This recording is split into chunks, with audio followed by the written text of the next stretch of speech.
मोहतरम नाजरीन सामाईन अस्सलाम वालेकुम।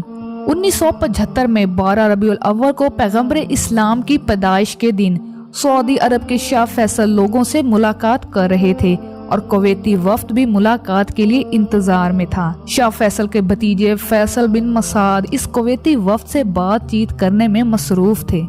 जब वफ्द की मुलाकात का वक्त आया तो शाह फैसल ने अपने भतीजे फैसल बिन मसाद को भी बोसा देने के लिए आगे बढ़े तो उसने अचानक अपने जब्बे से रिवॉल्वर निकाला और शाह फैसल पर 5 गोलियां फायर कर दी। पहली गोली थोड़ी पर, दूसरी कान पर मारी और बाकी गोलियां सीने में उतार दी।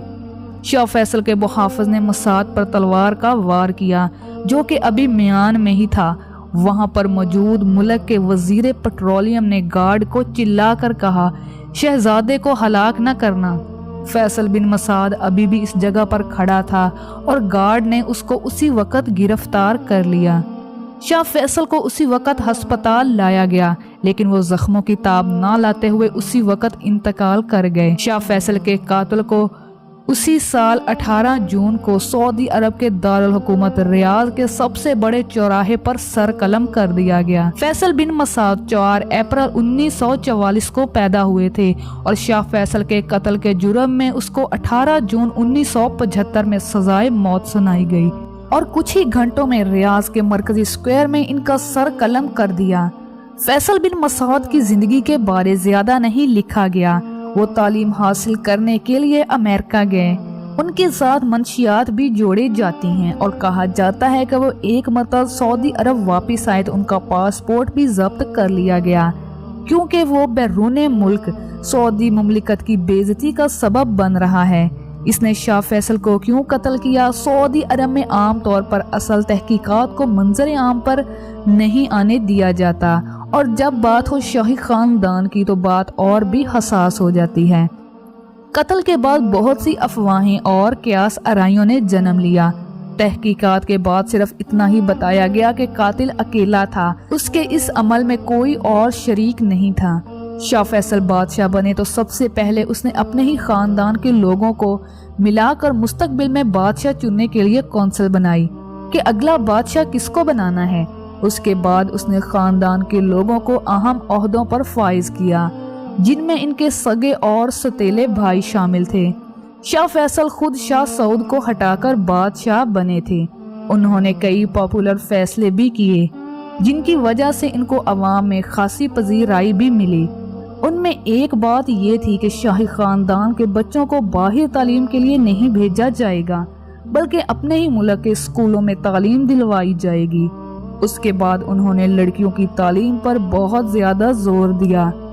मुल्क की पहली वजारत इंसाफ कायम की और उसके साथ पहले 5 साल तरक्याती मंसूबों का संगे बुनियाद रखा। 1962 में उन्होंने हुक्म जारी किया कि जिसमें मुल्क में गुलाम रखने के रवाज को बिल्कुल खत्म कर दिया। उन्होंने रेडिकल उल्मा को कंट्रोल किया। जब इन्हें मशीरों ने मशवरे दिए कि खवातीन की तालीम जैसे इनकलाबी फैसले ना करें, आपके खिलाफ मजहबी नफरत बढ़ सकती है, उन्होंने इसे मानने से इनकार कर दिया। उनसे जब कहा गया कि मुल्क का कोई आइन बनाएं तो उन्होंने कहा कि हमारा आइन कुरान है। शायरान ने अपना तख्ता उलटने से पहले एक खत शाह फैसल को लिखा जिसमें उन्होंने कहा था, मेरे भाई मेहरबानी फरमाकर मुल्क में कुछ जिद्दत लाओ, यानी इसमें तब्दीली लाओ। अपने मुल्क में मखलूत तालीम लाओ जिसमें मर्द और औरतें एक साथ तालीम हासिल करें और काम करें। औरतों को मिनी स्कर्ट्स पहनने दो, डिस्को बनाओ, मॉडर्न बनो, वरना इस बात की कोई गारंटी नहीं दे सकता कि तुम ज्यादा देर तक तख्त पर रह पाओ। इसका जवाब शाह फैसल ने कुछ इस तरह दिया, जहां पना आपकी नसीहत की कदर करता हूँ। आपको याद दिला दूं कि आप फ्रांस के सदर नहीं हैं, आप ईरान में हैं। आपकी 90% आबादी मुसलमान है। मेहरबानी फरमाकर ये कभी ना बोलें कि इस्लाम हमारे लिए मुहज्जिब नहीं बल्कि जिंदगी गुजारने का तरीका भी है। सऊदी अरब में जदीद तर्ज की जिंदगी लाना चाहते हैं लेकिन वो जरूरी नहीं कि वो मगरबी तर्ज ही हो।